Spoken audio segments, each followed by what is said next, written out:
It's not just an annoyance when it comes to bike lanes, it's a safety hazard. Albert Cole is tired of seeing cars park in bike lanes. He says it happens often on this stretch along Bloor between Spadina and Bathurst, and cyclists are forced to swerve into traffic.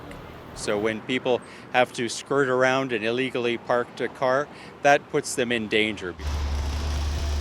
Just last week, a 24-year-old woman was killed while biking in Yorkville. She had to leave the bike lane to avoid a construction bin illegally placed there. Her death marked the 5th cyclist fatality in 2024, and this is the deadliest year for cyclists since 2020. That's why Cole says he applauds the city for raising fines. The fine for parking in a bike lane is now $200, up from $60. Fines for parking without paying are also going up, from $30 to $50. But he fears there won't be enough officers handing out tickets.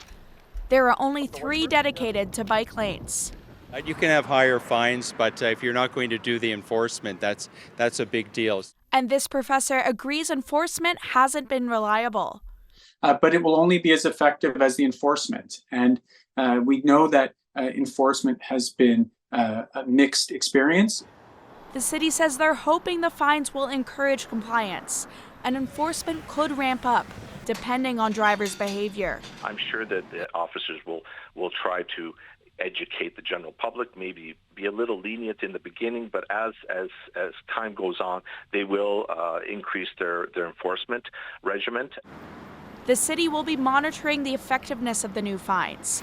They're hoping the ticketing will go down year over year. As well, the city is looking at their regulations around obstructions in bike lanes, following the most recent cyclist death. A congestion management report is coming out in the fall that could bring new rules.